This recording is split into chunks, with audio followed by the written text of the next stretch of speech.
bringing you the latest news from around the world, and here at home I'm Sandro Ferdinando. Before we get into our stories in detail, let's take a quick look at our headlines. Gotabaya Rajapaksa says Sri Lanka should be prepared for global economic challenges. Fewer concessions for fishermen to be granted from the 18th of this month. Fishermen demand immediate reduction in fuel prices at all filling stations. Final decision on increasing bus fares tomorrow. Sri Lanka-Singapore Free Trade Agreement courts controversy among professionals. Sajid Premadasa to embark on building spree of villages across the country. Police uncertain of cause of death of British rugby player, post-mortem examination to be carried out after family arrives in the country.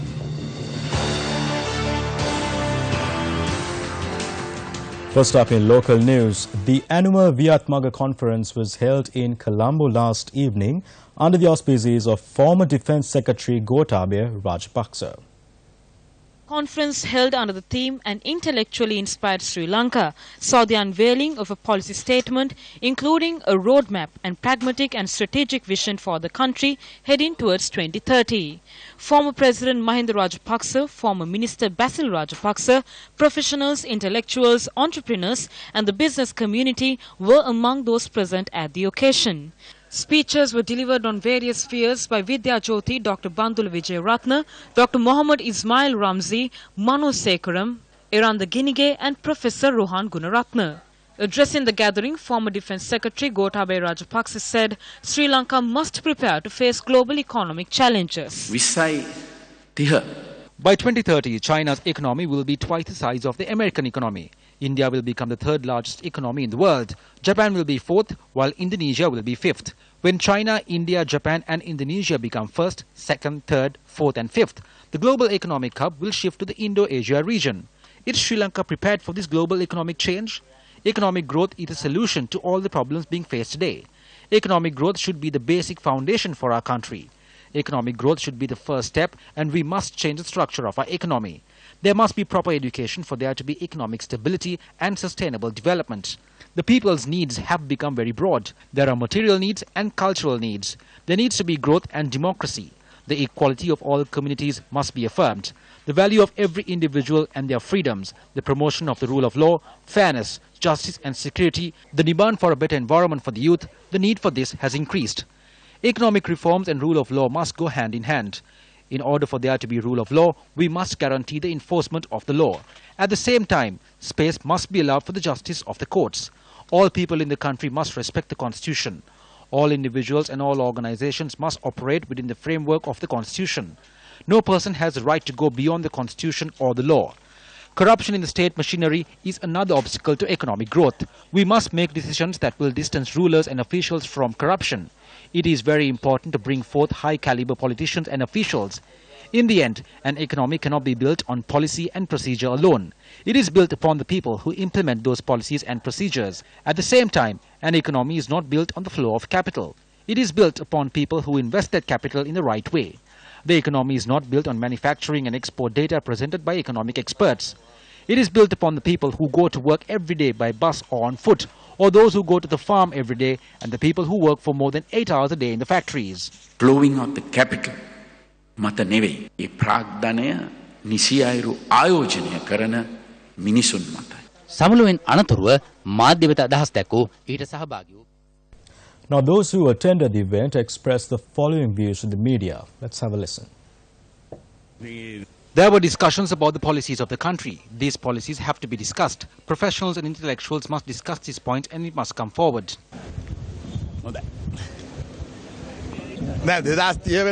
The vision of where the country should be at 2030 was presented.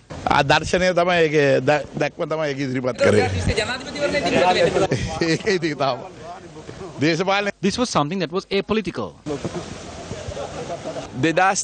The path to 2030 was discussed. We cannot reach 2030 all at once. It is a journey.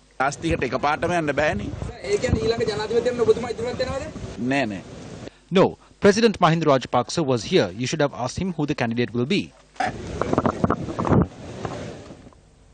Meanwhile, in the wake of the fuel price hike, serious concerns are being raised by the transportation, fisheries and power and energy sectors. Now, while private bus owners are demanding an increase in the minimum bus fare, fishing communities are rejecting the subsidy granted to them, demanding that fuel prices be reduced again. The price of a litre of 92-octane petrol was increased by 20 rupees, while the price of a litre of diesel increased by 14 rupees and a litre of kerosene by 57 rupees, effective from the 10th of May. Private bus owners are demanding that bus fares be increased by between 10 and 15%. At a meeting between representatives of bus owners associations and the Transport Secretary held at the Ministry today, consensus was reached that a final decision would be made tomorrow. A Ministry spokesperson said a final decision would be subject to a decision made by the Cabinet of Ministers. A majority of fishermen in Negombo, Chilau, Putlam and Jaffna refrained from setting out to sea today. Fishermen are demanding that the price of diesel be reduced. Yahapalane gave us fuel at 44 rupees a litre and we were living well. Today it has been increased to 101 rupees and since then we have not gone out to sea. We're asking that fishermen be allowed to purchase fuel from any filling station at the reduced price. If they cannot do this, then they must go home, and someone who can carry this country forward in a way that is beneficial to us, no matter who it is, must take over. During the Rajapaksa era, they raised prices, killed a fisherman, gave us a false subsidy and put us in a trap.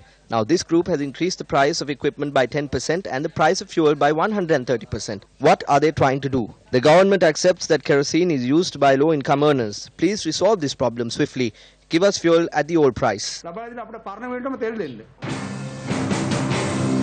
The price of kerosene increased by 127% following the fuel price hike. Kerosene is an essential source of energy not only for fishermen but also for low-income homes without electricity.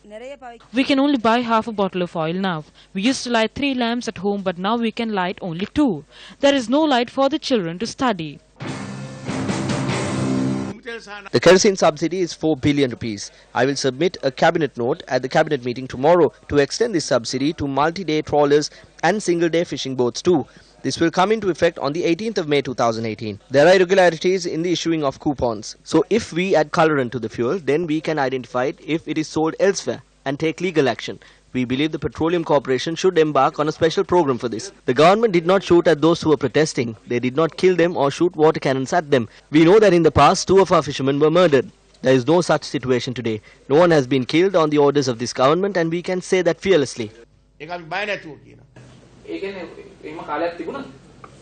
Yes, during our time there were 3 fears.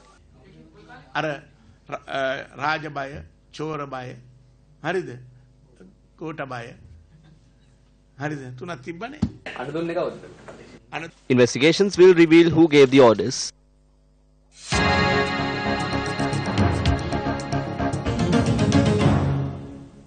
President Maithripala Sirisena, who is on a 2-day state visit to Iran, met with the country's supreme leader Ayatollah Ali Khamenei in Tehran yesterday. President Sirisena was warmly received by the supreme leader of Iran upon his arrival. The President's media division said the Supreme Leader pointed out the importance of taking forward the strong, long-standing bilateral ties between the two countries. The Supreme Leader had also stated he always favoured Sri Lankan tea. The Iranian Supreme Leader stressed the need for Iran and Sri Lanka to forge ahead as brother states and emphasized the importance of actively implementing the new MOUs signed yesterday. President Sirisena, who commended the technological advancement of Iran, said this experience will be of value to the future development of Sri Lanka. Meanwhile, a group of Sri Lankans living in Tehran met President Maithripala Sirisena yesterday. President Sirisena explained the current status of Sri Lanka and engaged in friendly conversation with them. Now, while multiple issues are beginning to crop up in various sectors due to the increase in fuel prices, another portion of the country is in distress as their issues have not been addressed by the authorities. Inside Sri Lanka, news from across the nation, reported by Newsfirst's regional correspondents. This is the Raban Weber, situated in the Suri Weber Divisional Secretariat in Hambantota. The Weber, which is nourished by rainwater, supplies water to around 35 acres of paddy land and around 50 acres of dry crops.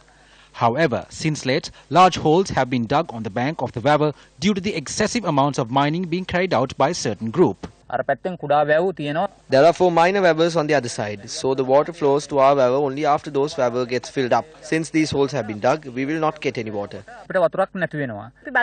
We ask the authorities to somehow stop this. We will have to die of starvation. Parents of students of the Kumbalgama Jinaraj College in Valigama charge that the school's administration activities are not functioning properly. Around 100 students receive their education at the school, while around 15 teachers are on duty. Parents also claim the school's sanitary facilities are not functioning properly and that the library building has been shut down. I'm upset that I put my child into this school. It's been a week since the lavatory collapsed and it still remains that way. There isn't a suitable environment in this school to teach these children. There are no safety fences. Construction of the Karamatia public market in Katuwana has been halted midway, causing difficulties among both the trader and consumer. The government initiated plans to construct a new public market in 2015. According to the plan, the estimated cost for the project was 44.7 million rupees. However, construction has now been halted. For 3 years, the traders have been plying their trade in a private plot of land close by. They said the market will be constructed in 10 months, but nothing has been done. It's been 3.5 years now. We ply our trade under these coconut branches without any facility. They come and collect money, but they do not look into the traders at all. When the matter is raised, they just acknowledge it. Residents of several areas including Ambagas Ara, Wattahena Ara, Patukanda and Galpotukanda who come to the market on a daily basis are inconvenienced as a result. There isn't a way to buy any goods. The market hasn't been made properly. The innocent people are suffering. When contacted by Newsfirst, the Katuwana Pradesh Sabha said the contractor has been informed in writing to resume constructions on the 4th of next month.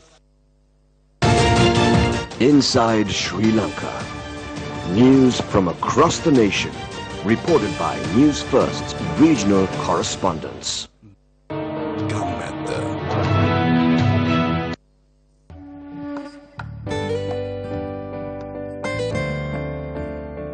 For years, residents of Iriagolla in Rambukkana suffered due to the lack of clean drinking water. Although this village, which is home to around 60 families, is located just 2 kilometers from the Rambukkana town, authorities have failed to heed the voice of the people. What the residents requested was merely a well to source their water and a pipe system to distribute their water. Thanks to the philanthropic efforts of Dr. Manika Brito, Dr. Shamendri Thalpavila and Dr. Shan Pereira, Gammabdo was able to help these villagers. Their aspirations were fulfilled today, as the project was officially declared open by these 3 personalities.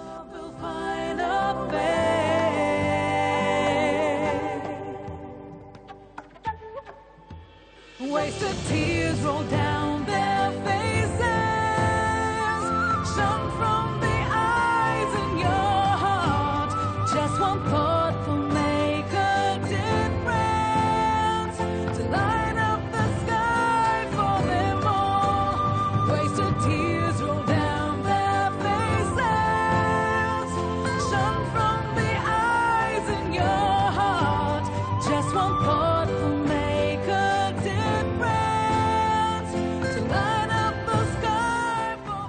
Addressing the event, channel head of Newsfirst, Suranga Senanayaka, spoke on the people's contribution for this initiative. Gammabdo initially began in this country as a project which addressed the issues of the people in selected villages. So we would like to extend our gratitude and respect to the Capital Maharaj Organization Limited for launching this initiative which solely intends on resolving the issues of the people. It was the people of this country who donated funds for this project. So it was them who worked tirelessly to construct this project. Who was it that donated that valuable land for it? It was you. It was a group of people including Dr. Maneka Brito who loved this country and its people who donated funds for this project. The person who donated this land for this project will be rewarded hereafter. It is you who opened this project. We are just participants. We have to protect this with our hearts. We do not own any part of it. Now, several professional associations claim that a section of the free trade agreement with Singapore and which defines Singaporean and Sri Lankan nationals open the gates for foreign professionals who are permanent residents of Singapore to work in Sri Lanka. Now, however, the Minister of Development, Strategies and International Trade has refuted these allegations. Now, we report details of this free trade agreement for those of our viewers to make them aware, and not because we are against such FTAs. And here's our reaction. So, Chaturanga Haparashi reported this story. I'm standing in front of the World Trade Center in Colombo, which houses the Ministry of Development, Strategies and International Trade. In January 2018, Sri Lanka signed a free trade agreement with Singapore. This particular FTA has not been ratified in Parliament as of yet. When information came to light about this particular FTA, professional bodies in Sri Lanka raised concerns and they filed FR petitions in the Supreme Court. We are going to highlight one such issue today. According to Chapter 1 of the Singapore-Sri Lanka Free Trade Agreement, with respect to the Republic of Singapore, national means any person who is a citizen of Singapore within the meaning of its constitution and its domestic laws, or a permanent resident of Singapore within the meaning of its domestic laws. With respect to Sri Lanka, national is defined as any person who is a citizen of Sri Lanka within the meaning of its constitution and its domestic laws. If we are going to an agreement with a country like Singapore, we do not say that it's bad, right? But what we are saying is the way that we have agreed is bad. The way that they are working is wrong, and they are not collaborating with the professionals, and they are not responding to us, and they are doing everything in a hidden manner. But now we can see the agreement. They have opened this to everyone actually, because if you take the consider the national in the agreement, the national, yes. So it defines that any PR holder in Singapore as a national. Yeah. And you can apply for PR there if you are an entrepreneur or an investor. Any other nationality in the world can apply and get the PR. So that means it's an open door for anyone. The Ministry of Development Strategies and International Trade says the claim that a Singaporean company will be able to send a citizen of another country to work in Sri Lanka is inaccurate and misleading.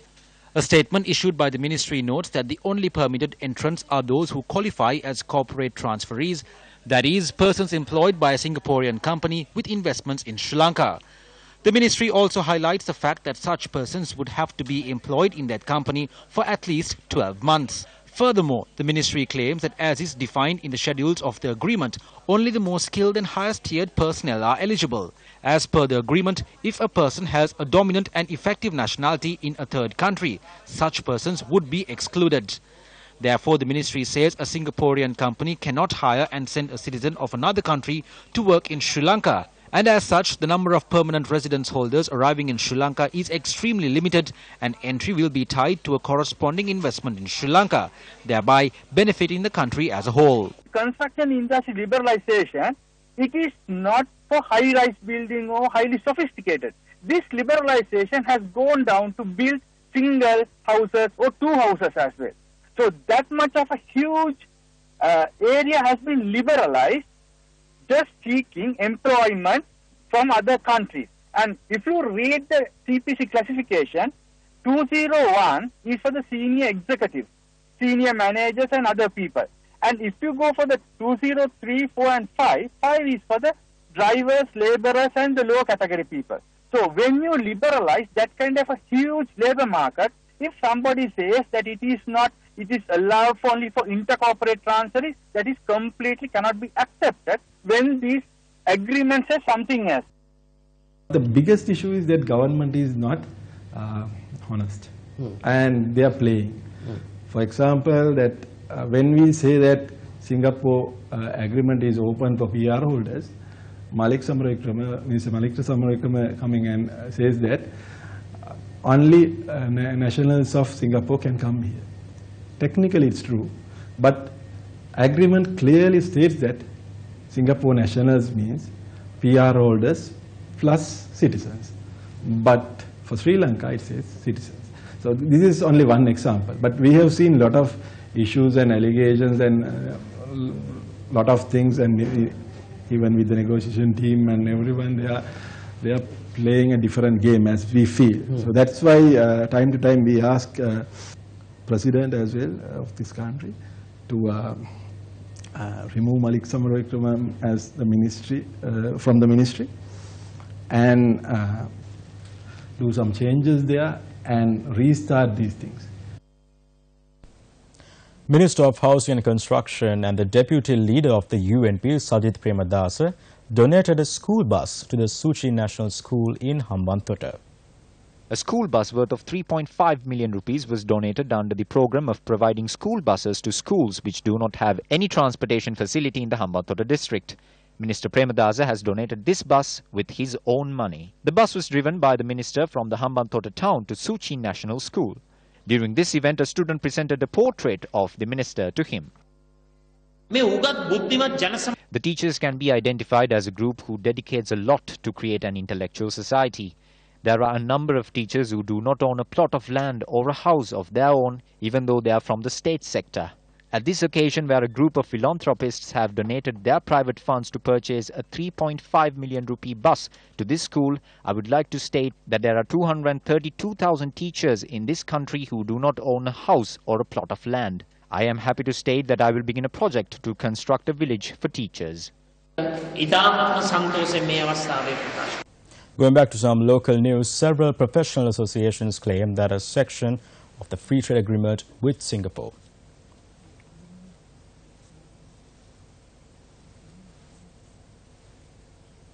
I'm currently at the Ministry of Foreign Affairs premises here in Colombo. One of the most important activity of a foreign ministry is to maintain and build relationship with other countries and bringing in benefits from the other countries. But would you believe that Sri Lankan government have not appointed ambassadors to important countries in the world? According to the official website of the Ministry of Foreign Affairs, the positions of High Commissioners in the UK and Kenya and ambassadors to the US, Russia and Brazil are vacant. The position of ambassador to the United States, a major international influence for the country politically, economically and in terms of foreign policy, has been vacant for 9 months. The position of Sri Lankan ambassador to Russia, another major international partner, has been vacant since March. The position of High Commissioner in the UK has been vacant for 3 months. The President and the Prime Minister have engaged in over 10 foreign tours during the past 2 years. 16 January 2017, Prime Minister's official visit to Switzerland. 13 February 2017, Prime Minister's 4-day official visit to Australia.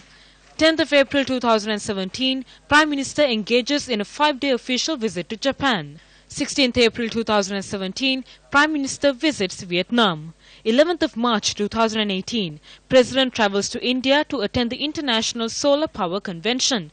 12th March 2018, President travels to Japan. 15th of April 2018, President travels to England to attend CHOGM. 12th of May 2018, President travels to Iran. Though the political leaders travelled overseas using public money, did the country receive any investment as a result of these foreign tours?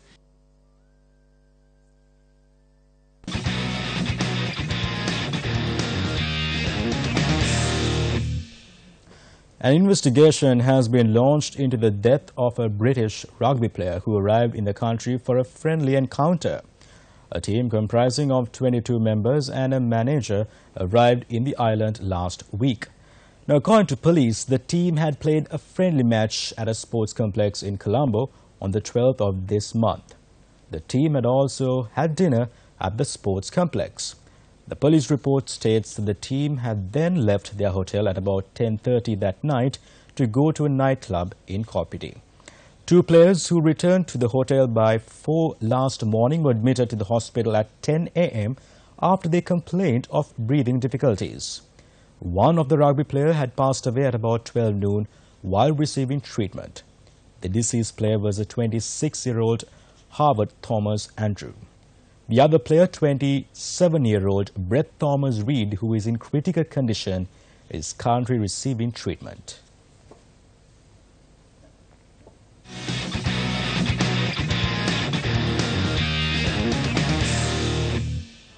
And with that, wrap up news for tonight. Do take care and good night.